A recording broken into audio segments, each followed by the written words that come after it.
Okay, well, having grown up in the Simon Maxwell School of Presentation, I will confine myself to 3 points and a half.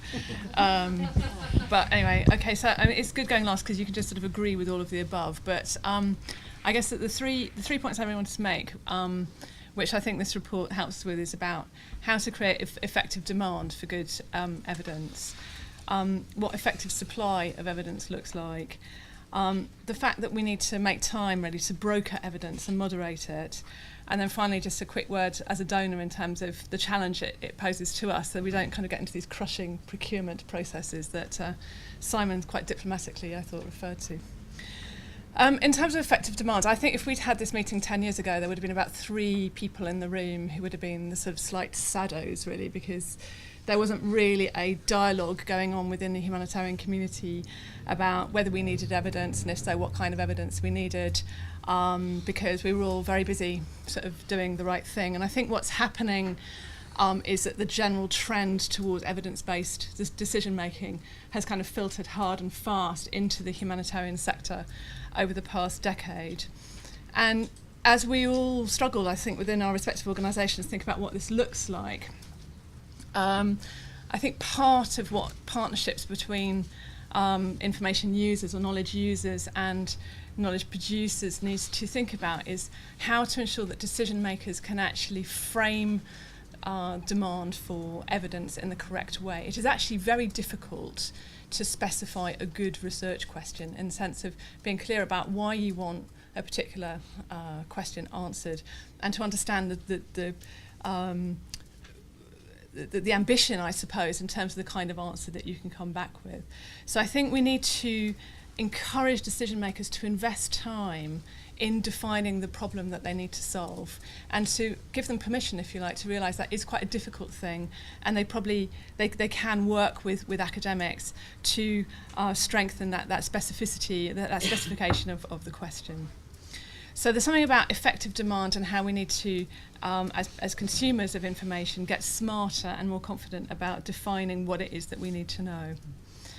I think the second point is that academics are there in part, I suppose, to supply the questions, the answers rather, but I think they're also really important in terms of challenging us and saying, are you sure that's the question that you want to answer? Are you sure that you're not just answering yesterday's challenge rather than tomorrow's? And I think there are different kinds of research, and we need to understand the functions of different kinds of research. Some is around blue skies, about challenging us to look at the future. Some is about just trying to find out what works. And we need to engage with different kinds of academics and recognise the value of those different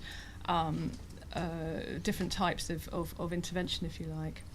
But I think one of the challenges in the humanitarian sector quite specifically now is to create the incentives for serious academics to engage in research in this area. When I started out quite a long time ago now doing research in this area, there was sort of me and a dog in a really tiny little office in London School of Hygiene and Tropical Medicine, where in a sense there wasn't really a consensus that this was a legitimate area of research. And I think it's been transformation in the last 20 years. We do have master's courses, we do have academic departments that are called humanitarian, but part of the way that we kind of increase the seriousness of this as an academic endeavour is to provide some of the incentives, which is around money, about getting serious high profile funders engaged in this area, and that encourages the best academics to come into the debate and help us.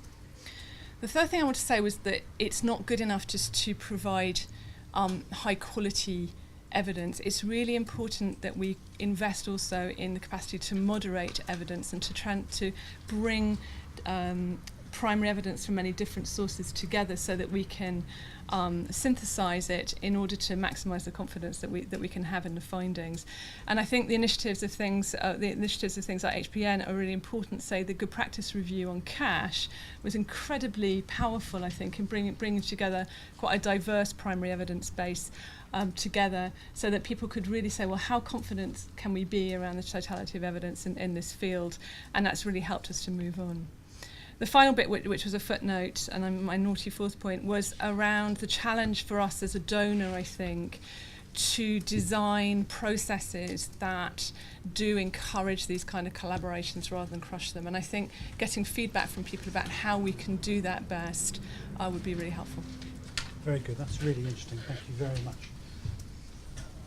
Let me just ask you quickly, as I'm standing up, I mean, the question of what's data, what's research, what's evaluation, what qualifies as research is something that's slightly on my mind as we discuss this. Right. Well, interestingly, so one of the things I didn't do, of course, was to plug our strategy in relation to evidence and innovation in relation to humanitarian practice. And in titling this, we were quite careful about not using the R word. So we used the evidence word rather than the research word. And part of the reason for that was because we would like to have a broad church of evidence that ranges from primary, quite basic research that's done in laboratories and people who do mathematical modelling, all the way through to thinking about how you robustly collect information about beneficiaries' experience. We would count that as a legitimate form of evidence. So we're not picky, and we think that there are horses for courses. We just want to make sure that each bit of the evidence piece, if you like, is collected rigorously and is fit for purpose.